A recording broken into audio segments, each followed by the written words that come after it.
को लेके कोरोना की वैक्सीन को लेके इस वक्त पूरे देश में हाहाकार मचा हुआ है।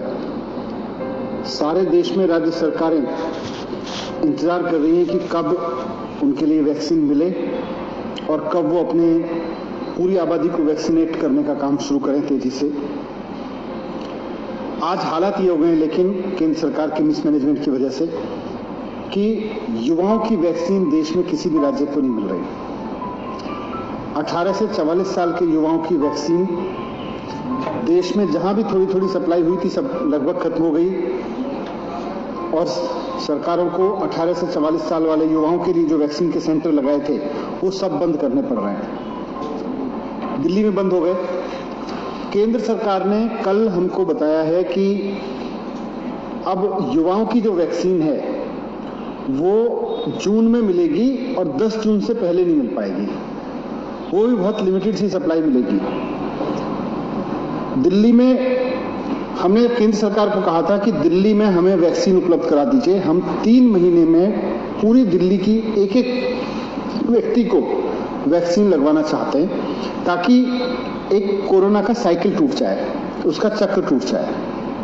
लेकिन मैं बार बार कहता रहा हूं कि विदेशों में भेज दी, समय पर ऑर्डर नहीं किए, विदेशों से वैक्सीन के ऑर्डर नहीं किए, देश में जो वैक्सीन बन रही थी उसके बारे में समय पर चेत के काम नहीं किया और आज उसका नतीजा है कि वैक्सीन नहीं है। आज सब भटक रहे हैं। दिल्ली में 92 लाख युवा हैं।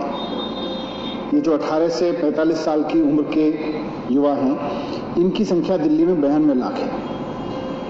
इनके लिए हमको 1,84,00,000 डोजेज चाहिए वैक्सीन की।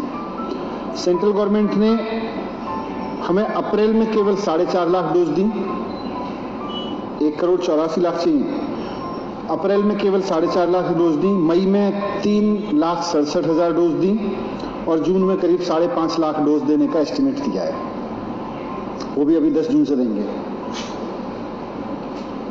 अगर इन 92 लाख युवाओं को कोरोना से सुरक्षित करना है, इनको बचाना है, कहते हैं कि युवा देश की एनर्जी है, देश की इस ताकत को बचाना है, तो एक ही तरीका है कि इनको वैक्सीन लगाई जाए।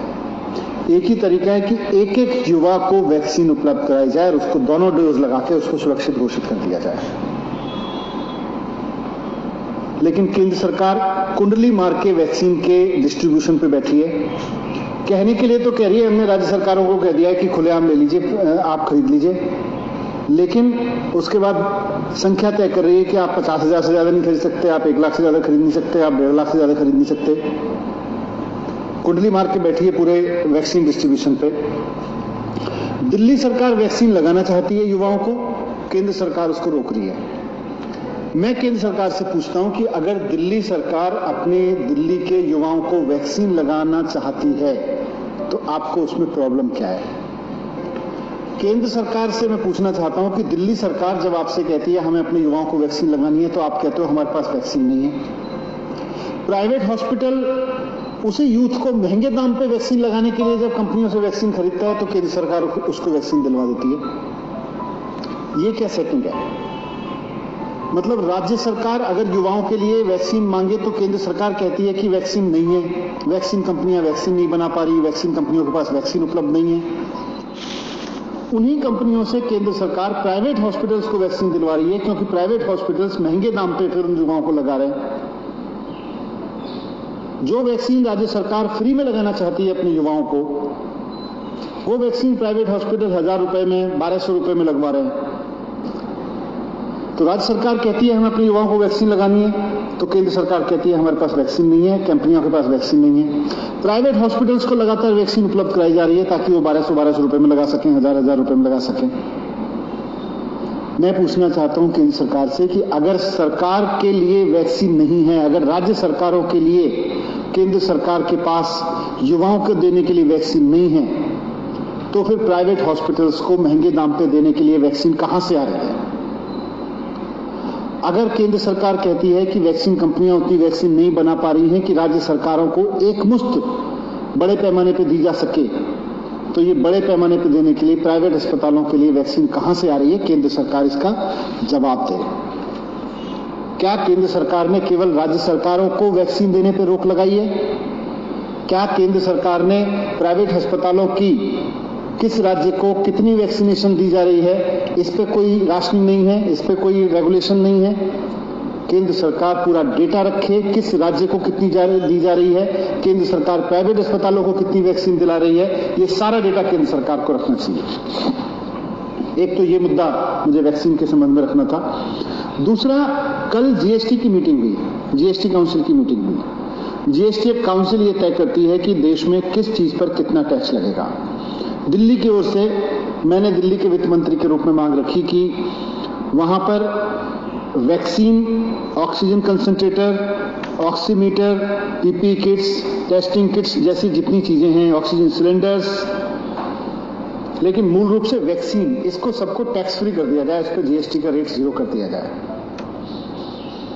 लेकिन भारतीय जनता पार्टी के कुछ वित्त मंत्रियों ने इसका विरोध किया। पश्चिम बंगाल ने इसका समर्थन किया, पश्चिम बंगाल ने भी यही मांग रखी, पंजाब ने भी यही मांग रखी, छत्तीसगढ़ ने यही मांग रखी, तमिलनाडु ने यही मांग रखी, झारखंड ने यही मांग रखी, यहां तक कि भारतीय जनता पार्टी के कुछ वित्त मंत्रियों ने भी, 2-3 वित्त मंत्रियों ने ये मांग रखी कि वैक्सीन पर टैक्स का रेट 0 कर दिया जाए, ताकि देश का आम आदमी वैक्सीन लगवा सके। उसके ऊपर अगर वो प्राइवेट में भी जा रहा है, राज्य सरकारें भी मान लो लगवा रही हैं, तो वैक्सीन से इस वक्त वैक्सीन पेंडेमिक, इसको महामारी से लड़ने की सबसे बड़ी दवाई है। इससे पैसा कमाने के ना सोचें, पैसा कमाने की जगह हम ज्यादा से ज्यादा लोगों तक वैक्सीन पहुंचाने की सोचें। इसलिए इसको टैक्स फ्री कर दिया जाए पूरे देश में वैक्सीन को। लेकिन भारतीय जनता पार्टी के कई वित्त मंत्रियों ने इसका विरोध किया। उन्होंने कहा नहीं, टैक्स तो लगना चाहिए वैक्सीन पे, पल्स मीटर पे, ऑक्सीमीटर पर टैक्स तो लगना चाहिए। ऑक्सीजन कंसंट्रेटर आज तो आम आदमी घर में खरीद के भी रख रहा है, सिलेंडर ऑक्सीजन का, PP kits, testing kits, ventilator, इन सब पे टैक्स तो लगना चाहिए। इतने सारे वित्त मंत्रियों ने कल मांग की कि इस पे टैक्स फ्री कर दिया जाए, लेकिन भारतीय जनता पार्टी के कई वित्त मंत्री इस पे अड़े रहे कि नहीं, इस पर टैक्स लगना चाहिए, इसको टैक्स फ्री नहीं करना चाहिए। इसकी वजह से कल फैसला नहीं हो सका इस पे। नहीं तो कल इस देश में वैक्सीन भी टैक्स फ्री हो जाती पूरे देश में, और कल वेंटिलेटर से लेके oximeter, oxygen concentrator, oxygen cylinder, सारी चीजें टैक्स फ्री हो जाती है। मैं भारतीय जनता पार्टी से भी पूछना चाहता हूं कि अगर महामारी के इस समय में बीमारी की ये दवाइयां, बीमारी के ये थोड़े बहुत उपकरण जो आम जनता यूज कर रही है, जो ऑक्सीमीटर आम जनता यूज कर रही है, अगर टैक्स फ्री हो जाते हैं, उसको थोड़ा सस्ते मिल जाते हैं, तो इसमें भारतीय जनता पार्टी को क्या प्रॉब्लम है? क्यों भारतीय जनता पार्टी ने कल, भारतीय जनता पार्टी के फाइनेंस मिनिस्टर्स ने कल इस बात पे जोर दिया कि टैक्स फ्री नहीं होनी चाहिए? भारतीय जनता पार्टी बताए कि वो देश में महामारी के इस समय में इन सब चीजों से कमाई क्यों करना चाहती है। क्या आपदा के इस समय में चीजों को सस्ता करके आम आदमी को उपलब्ध कराना, हॉस्पिटल्स को सस्ते में उपलब्ध कराना आज का सरकारों का कर्तव्य नहीं है? क्यों भारतीय जनता पार्टी की सरकार है इसके विरोध में कि टैक्स फ्री कर दिया जाए इन सब चीजों को? इसका जवाब भारतीय जनता पार्टी देगी। Thank you.